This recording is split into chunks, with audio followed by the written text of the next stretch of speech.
Ladies and gentlemen, welcome back to the finest Dawn of War Soulstorm cast this side of East Yorkshire. And today I've got 1 vs 1 on Battle Marshes. Over in the Chaos corner we have got Alkimand. Whereas over in the Eldar corner we have got SOVA. SOVA going to be going for double Guardians, Fleet of Foot Research, Aspect Portal and Plasma Generator. Whereas the Chaos player is going to go for quadruple Cultists and a Chaos Armory. It's been a while since we've seen a Cultist grenade launcher opening from a Chaos player on this channel, so very exciting stuff. Eldar going to go for some Reapers, which are ideal against all forms of heavy infantry and regular old infantry. So it'll be interesting to see if the range and model knockdown effects of the grenade launchers will aid the Chaos player in their fight against the crafty Eldar this evening. All the Guardians just capturing their nearest and dearest, whereas we're getting some preemptive heavy bolter turrets up, which is very nice, what I like to see. Will help them defend against any Dark Reaper pushes early on in the game. And to be honest, quite easy to predict what the Eldar are going to do in this matchup. Very unlikely they'd go for anything like Banshees.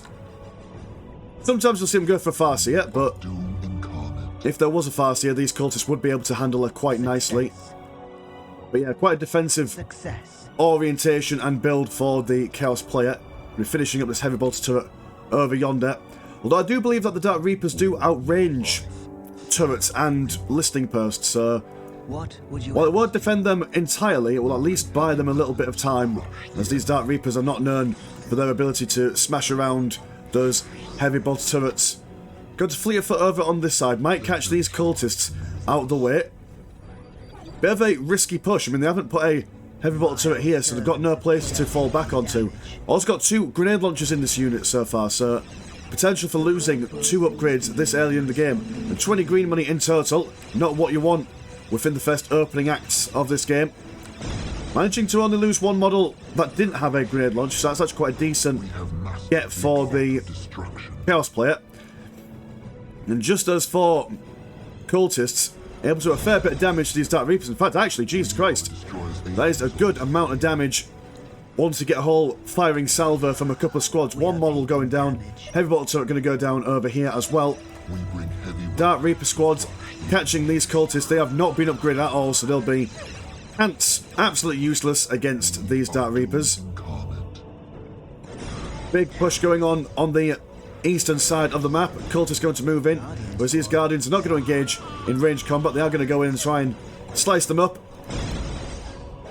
Which, either way, it's a losing battle for those Guardians. Guardians are terrible in close combat. 10 and 16 compared to 26 and 32 of the Cultists. In fact, actually, the Cultists probably enjoy a good old scrap up close in someone's face. Listing Shrine will be slow but surely upgraded to a War Shrine. And the War Shrine will chase these guys away, no doubt. On the other side of the map, we do have these cultists now upgrading themselves with some grenade launchers. But will fall back to the protective layer of this heavy bolter turret. Going on the base at the moment, 80 and 20 compared to 68 and 20 for the Chaos. Though I will stay on the Eldar side because the sheer amount of cultists on the side of the Chaos, who would want to listen to 4 different squads of cultists barking their unit orders as they go? More cultists over here, going toe-to-toe with these Guardians, trying to see if they can push these guys off the relic. With the sheer amount of Dark Reapers and Guardians on this side, might even get a squad wipe if they're not too careful. Managing to narrowly survive with just 1 unit. Also going to go for some more grenade launchers on the ones that they have lost. Wraith Term being researched, as well as Tier 2 going for the Eldar. And Tier 2 exactly at the same time, more or less, for the Forces of Chaos. So yes, that Wraith Term will be able to cancel out the heavy bolter turrets and the listing posts. Though it is quite a micro-intensive strategy. Teleport your Bone Singer over in there. You've got to get these Dark Reapers to tank the initial damage from the heavy bolter turrets. So, while a very effective strategy, Eldar is going to have to keep his wits about him. Listing post being finished up over on the right side. So obviously, I don't think that the Chaos player will stay on the cultists for the entirety of the match. What they will transition into, though, will all depend on what the Eldar player goes for. I mean, if they stay on the cultists, I imagine warp spiders would be a very good countermeasure to those cultists, as they are able to teleport in and out. Also, they'll be able to avoid these heavy bolter turrets, which would be very nice for them. But for the Chaos side, again, it's curious to see what these guys are going to go for.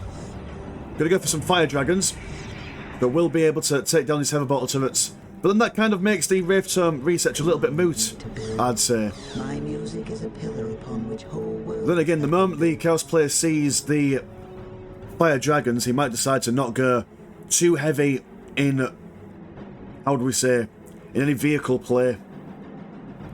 So, might have to see... Oh, there we go, we've got some fire dragons going, so we will certainly telegraph that unit transition towards the Chaos player. If they are seen online. Dark Reapers not quite getting in there. Harlequin on the field will certainly give these cultists a thing or two to think about. With only 4 models in the squads, I like how he's not gone too heavy on getting those models, even though they are quite cheap. 120 blue money for a whole squad of cultists. Everybody's going to be swiped down quite quickly by these fire dragons. Also, Wraith Tome on the top of it as well. Yeah, I'd say that's a little bit overkill. Cultist, oh sorry, a heretic over here, hiding away in the corner in the bushes. Minefield, not. Oh, mind you, yep, it's been covered by infiltration, so that's a thing. The stage is set. Harlequin does have infiltration detection, and she will jump over all around this place, killing anything and everything as she goes, doing a Spider-Man-esque pose as she lands on the floor. We have a Bone Singer down here, doing some sort of mischief. Will be seen by these infiltrated cultists, which will be a real pain for the Eldar to deal with. Minefield expiring underneath the boots of the Dark Reapers.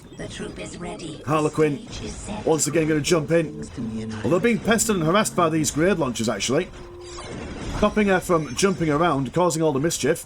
We have a Chaos Sorcerer on the field as well. Eldritch Bolts and possibly some, oh, what they're called, Tainted Chains? The ability which forced the Eldar to stay still, which is not what they want at all. Eldritch Bolts missing by a mile. That Reaper's falling back as this heavy bolter turret is trying to be repaired by these heretics. But even 3 heretics won't keep it online when all these fire dragons are firing away. But mind you, with only 2 left, I have managed to save it. Also been fired at by these invisible cultists down here. Hell Talent on the field will take out anything and everything within its path. Not amazing against infantry, but then again, it will do the business. Going to go for a second Hell Talon, but the population has been capped. Falcon Grav Tank online for the Eldar now. And the Hell Talon will just casually keep these guys occupied while the cultists get back into position. Without infiltration detection, the Eldar are going to have a real difficult time here. We'll need to invest in either another heretic, or maybe even just some guardians with some warlocks. The Eldar do, to be fair, the Eldar do have quite a lot of answers to infiltration. It's surprising to see the cultists being infiltrated. Falcon Grav Tank jumping over into the middle of the map. Didn't seem to have any units with him, possibly just carrying that one Bone Singer about. Now going to move over here. I'm not sure if this is the ideal strategy for the Eldar at the moment. Kind of pushing a little bit too hard, too fast, with relatively little amounts of units. 4 minutes until take and hold victory. Alkimand going for that critical location victory. He has got both of them. Although Eldar will only need to decap 1. Does he have both of them? 1 over there, and yeah, he's got both of them. Second Hell Talent on the way. Relatively healthy, fighting fit at the moment. Replacement Fire Dragon squad has been spawned. It does seem like the Falcon Grav Tank has gone down as well. Bit of a waste when you think about it. Sacrificial Circle doesn't look like it's been finished. It's suspended mid-build. We bring heavy weapons. Dark Reaper squad being fired at from the long range of this heavy bolter turret. Chaos Sorcerer, sadly, he can't go invisible as far as I'm aware, so he's got to kind of ride solo. Can't attach himself to one of these units, otherwise that unit will also become visible, 3 minutes. which then opens them up to being fired at. This one lonely Dark Reaper managing to decap that critical location. Falcon Grav Tank jumping over the side. Harlequin now also getting straight in there, Is set. allowing the Dark Reapers to see their quarry and their prey. Your song shall guide you. Chaos Sorcerer also not looking all that healthy at the moment. Helltown going to focus down that Falcon Grav Tank as best he can with the assistance of this heavy bolter turret.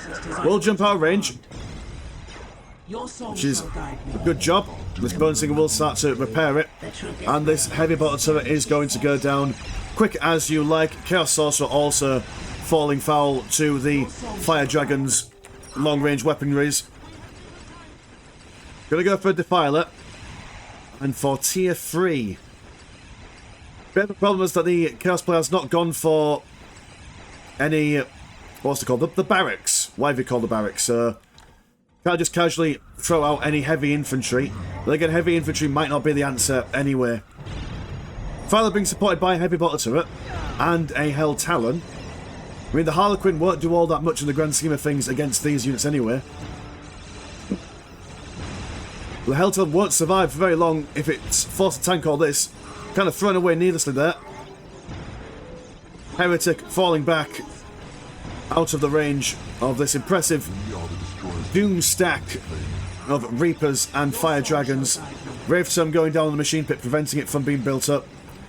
Chaos Sorcerer being rebuilt. And, there we go, Possessed Marines. That's probably a good shout. Will need to be...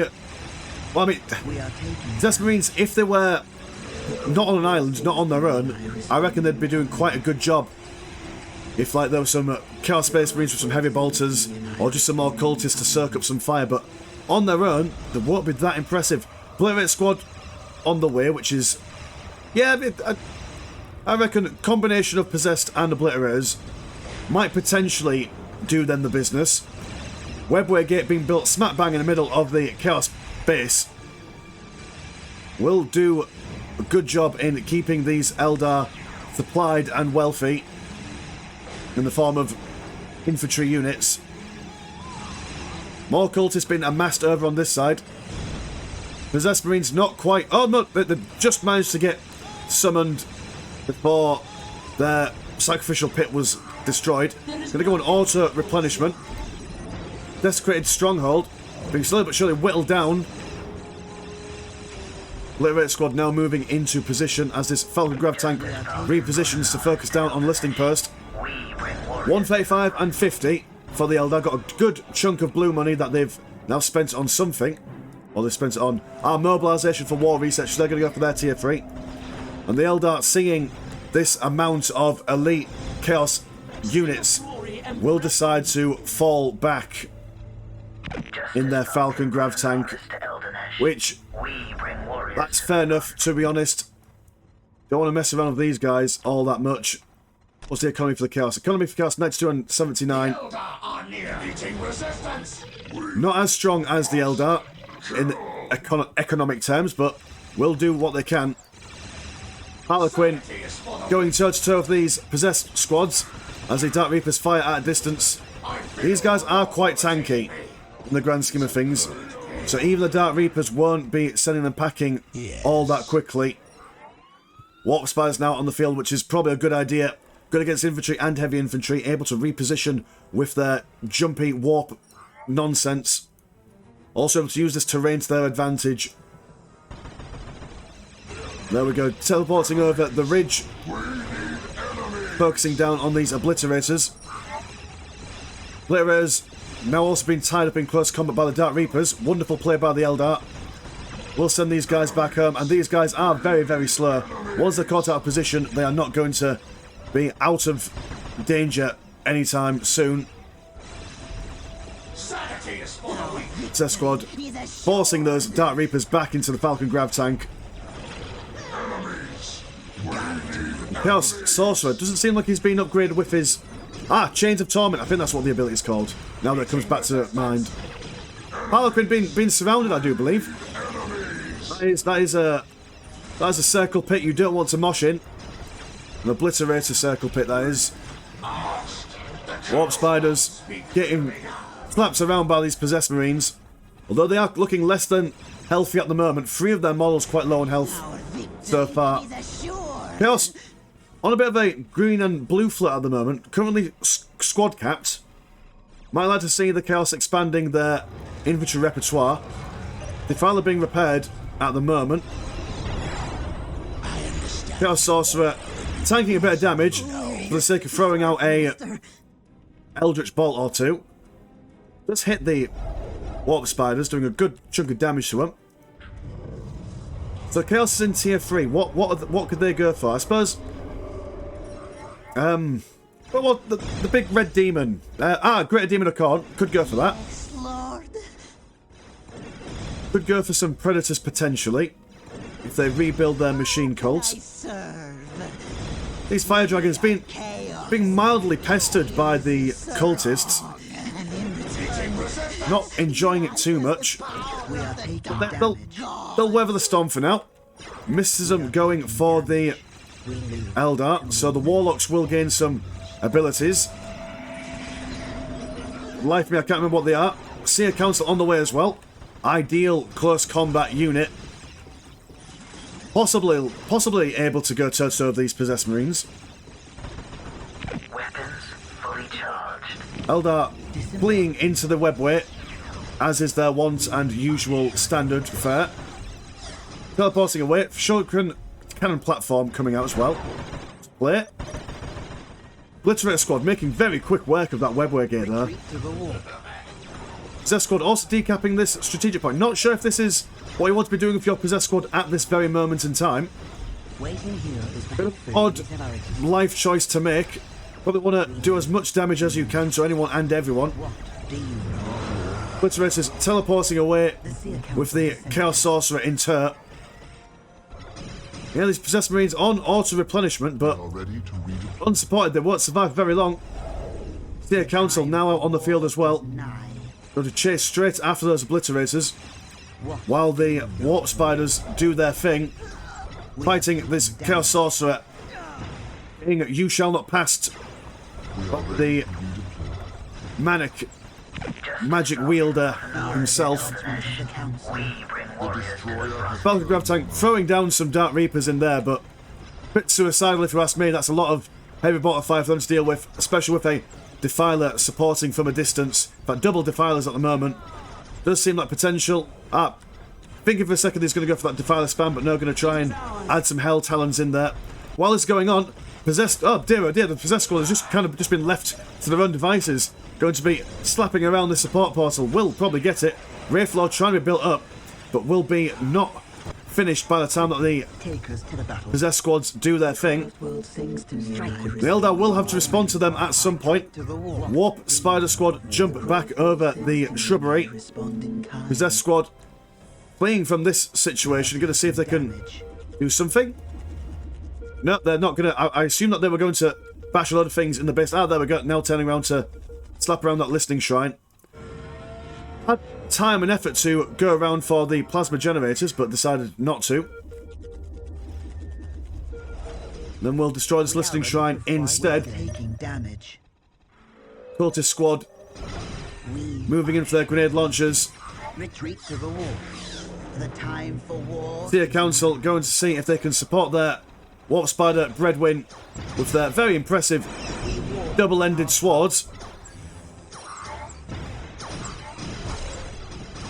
And these Possessed Marines have also been flanked by another... Is it another one? Or is it the same one? Oh yeah, the same Warp Spider squad chasing after them using their Warp Jump Packs. We are ready to fire the judgment of the council. Quite a calm chase, really, when you think about it. It's the judgment of the council. when the Possessed squad charge in, there's fire everywhere, but when they retreat away, it's a little bit anticlimactic in a certain sense. I wait, Seer Council gonna slice and dice. Obliterators supporting from a distance, as well as these Defilers.